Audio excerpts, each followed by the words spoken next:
जय श्री राम, हर हर महादेव, जय श्री महाकाल।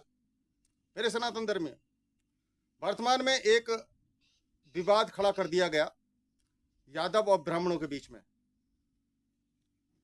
कि नाम परिवर्तन करके एक यादव जी भागवत करने आ गए, फिर उन पर छेड़खानी का आरोप लगा, ये लगा वो लगा, थोड़ा राजनीतिकरण कर दिया गया। परंतु मैं इस बात पर बाद में आऊंगा, उससे पहले मैं थोड़ा सा एक बात करना चाहता हूं। पूरे विश्व के अंदर दो ही धर्म सबसे प्राचीनतम है, एक तो सनातन धर्म और एक यहूदी धर्म।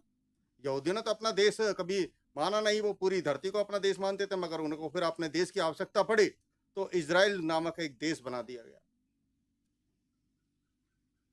उसकी टोटल जो क्षेत्रफल है वो हरियाणा के बराबर है। उसकी जनसंख्या 1,40,00,000 30 लाख ऐसा बताया जाता है, और भारत की 140 करोड़ है। उनकी जो भूमि है केवल 20% ही कृषि योग्य है। फिर भी उनके यहाँ पर मिलीनियर्स और बिलीनियर्स और जितनी भी विश्व के अंदर तकनीकी है, टेक्नोलॉजी है, इजराइल की देन है। माइक्रोसॉफ्ट वगैरह आदि इत्यादि जितने कंप्यूटर वगैरह जो आज सोशल मीडिया पर हम बात करते हैं, यूट्यूब आदि इत्यादि जितने भी है, सब इजराइल की देन है।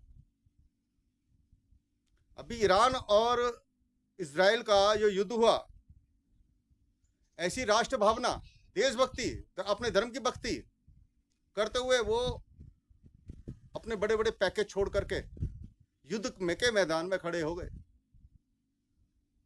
कि हम अपने देश के लिए लड़ेंगे। क्या ऐसी राष्ट्र भक्ति, अपनी धर्म भक्ति क्या हम सनातन धर्मियों में है? उनके यहाँ केवल एक वाद है और हमारे यहाँ अनेकों वाद है, अनेकों विवाद है। वो विवाद कौन खड़ा कर रहा है? स्वार्थी लोग। यहां तो स्वयंवाद मैं ही करूंगा, संगठनवाद, जातिवाद, क्षेत्रवाद, भाषावाद, अनेक प्रकार के विवाद खड़े कर दिए। जो भागवताचार्य जो नाम परिवर्तन करके भागवत करने के लिए अग्निहोत्री बन करके, उसको आवश्यकता क्यों पड़ी? क्योंकि उसने प्रेरणा ली। क्योंकि आज जो ब्राह्मण जो भागवत करते हैं 15-15 लाख, 20-20 लाख, करोड़ों करोड़ रुपए लेते हैं, क्योंकि पूजनीय बनना चाहते हैं सब। ये पूजनीय बनना ही सब चाहते हैं, क्योंकि पूजनीय बनने में भगवा पहन लो, भागवताचार्य बन जाओ, या फिर अन्य प्रकार के किसी भी तरीके से पूजनीय बनने का नाटक करो, क्योंकि राष्ट्र भावना तो है नहीं। हाँ, ये बताना है कि हम धर्म के प्रति है, हम सनातनी है, हम भगवा पहन ले, हम साधु बन गए, हम भागवताचार्य बन गए, हम ब्राह्मण बन गए। क्या वो गुण है आपके अंदर? ये प्रेरणा किससे ले रहे हैं? नाम परिवर्तन करने की आवश्यकता क्यों पड़ी? क्यों भागवत नाम परिवर्तन करके भागवत करने की आवश्यकता क्यों पड़ी उस यादव जी को? क्या एकाधिकार ब्राह्मणों का है भागवत पढ़ने का? व्यास गद्दी पे केवल एकाधिकार ब्राह्मणों का है? ऐसा नहीं।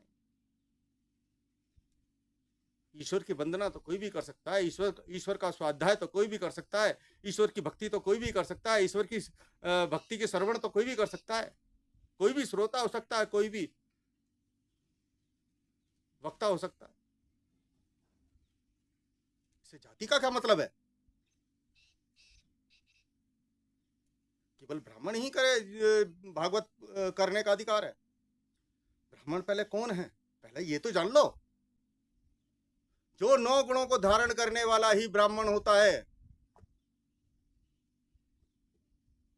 जो ब्रह्म को जान चुका हो। जन्म से तो सभी शूद्र है। आप बताते हो ना, भागवत में बताते हो, आप 4 वर्णों का बात करते हो। ये कैसी राजनीति चल रही है? सीखो कुछ इजराइल से। 140 करोड़ और 1,40,00,000 शासन में नहीं है, फिर भी हमारे से बहुत ऊंचाई पर है। 80% यहाँ पर भूमि उपजाऊ है, वहां पर 80% मरुभूमि है, फिर भी बहुत आगे। कारण क्या है? एक वाद। उनके यहाँ विवाद नहीं है। यहाँ अपने स्वार्थ के लिए कुछ भी किया जा सकता है। भागवत को माध्यम बनाया जा सकता था, सनातन धर्मियों में राष्ट्रभक्ति जगाई जा सकती थी, उनको रजोगुण और सतोगुण के बारे में बताया जा सकता था, उनके महाबलिदानियों की कथा बताई जा सकती थी, जिनके कारण आज आप भागवत कर पा रहे हैं, जो आप सनातनी रह पाए, जिन महाबलिदानियों ने अपना अमर बलिदान किया, अपने प्राणों की आहुति दी इस धर्म को बचाने के लिए। आप जो भागवत कर पा रहे हैं उन्हीं की देन है। क्या आप राष्ट्रभक्ति आपने जगाई? मैं बहुत सारे भागवताचार्यों से कहता हूं कि आप महाबलिदानियों की कथा सुनाया करो, थोड़ा सा सुना दिया करो, थोड़ा सा जिक्र कर दिया करो। कहते नहीं, भागवत का प्रारूप बदल जाएगा। कैसे प्रारूप बदल जाएगा?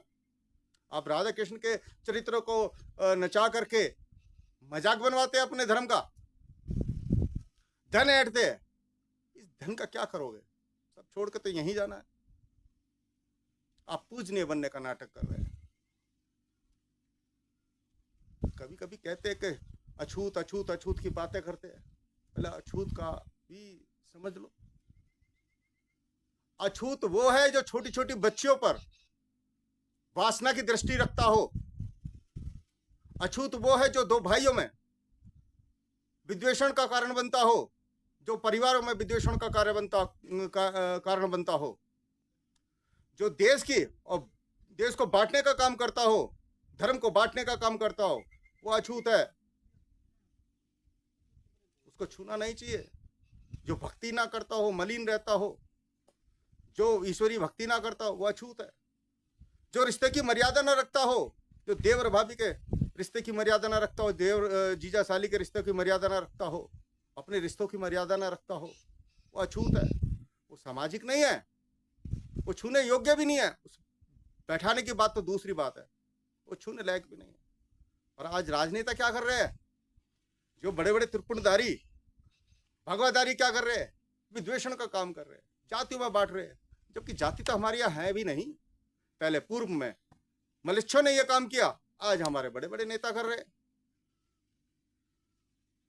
राजनीतिकरण कर रहे हैं। कभी दलित क्षत्रिय विवाद खड़ा करना, कभी ब्राह्मण यादव विवाद खड़ा करना, अपने स्वार्थ के लिए, केवल राजनीति करने के लिए।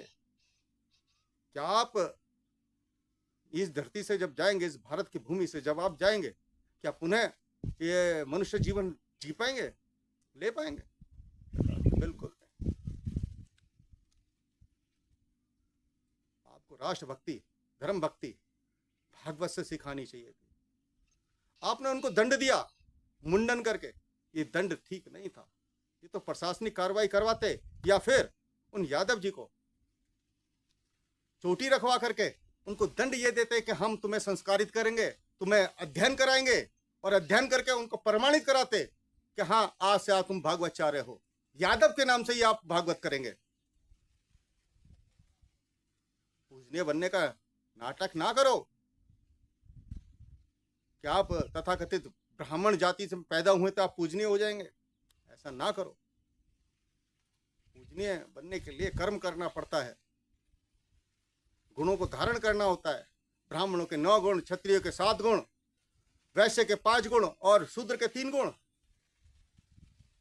गुणों के आधार पर ही तो कर्म है। ये भारत को विभाजन करने के लिए षड्यंत्रकारी जो नीतियां जो चल रही है, इसको हम सनातनियों को ध्यान केंद्रित करना होगा। ऐसे राजनीतिक और षड्यंत्रकारियों को दंडित करना होगा। और दंडित करने का तरीका केवल एक ही है, संगठित रहो, संगठित करो और संगठित व्यापार करो। तब ये देश बच पाएगा, तभी आपका धर्म बच पाएगा, तभी आप ब्राह्मण रह पाएंगे, तभी आप क्षत्रिय रह पाएंगे, तभी आप वैश्य रह पाएंगे, तभी आप शूद्र रह पाएंगे। अपनी अपनी जातियों से पहचाने जाएंगे। धर्म भागवत करो, धर्म के बारे में बताओ। योगेश्वर श्री कृष्ण ने अर्जुन को यही तो सिखाया था, यही तो गीता का संदेश दिया था। कैसे अधर्म का नाश करना है, कैसे अधर्म के विरोध में खड़ा होना है। आज हमारी बेटियां मारी जा रही हैं, काटी जा रही हैं, जगह जगह सूटकेस में पैक होकर आ रही है। हमारे अपने बच्चों को अपने धर्म के बारे में पता नहीं, कैसे खाना भोजन करना है, कैसे जगना है, कैसे खाना है, कैसे रहना है, कैसे क्या करना है, कुछ पता नहीं हमारे सनातन धर्मियों के बच्चों को। कब तक अपने धर्म को इस को बचा पाओगे इस स्थिति में? ऐसे तो राजनीति का कारण करते करते आप एक छोटे से टुकड़े में रह गए। जो भारत का मुकुट है आधा चीन के पास है, आधा पीओ के पास, पाकिस्तान के पास है। धर्म बचाना है तो संगठनवाद, स्वयंवाद, जातिवाद, क्षेत्रवाद, भाषावाद का त्याग करो। संगठित रहो, संगठित करो, संगठित व्यापार करो। व्यास जी कौन थे थोड़ा सा पता कर लो। जो व्यास गद्दी पे बैठते हैं उन व्यास गद्दी पर बैठने का अधिकार कैसे आपको मिलता है? कौन थे व्यास जी जिन्होंने 18 पुराण लिखे? पता तो करो। अंत में एक ही बात कहूंगा, राष्ट्रभक्ति भक्ति जगाओ, धर्म भक्ति जगाओ। घर घर में जाकर के बिना धन के स्वार्थ के कारण, बिना धन के स्वार्थ के आप भागवत करो, धर्म भागवत करो। महाबलिदानियों की भी कथा सुनाओ। रानी दुर्गावती, अहिल्याबाई, गार्गी जैसी महिलाओं के बारे में बताओ। महाराणा प्रताप, बंदा बैरागी आदि, शिवाजी महाराज, संभाजी महाराज, इनके बारे में बताओ ना। अलग बहुत बड़े बड़े वीर हुए हमारे देश के अंदर, उनकी गाथा सुनाओ ना। धर्म भागवत करो। जय श्री राम। हर हर महादेव, हर हर महादेव।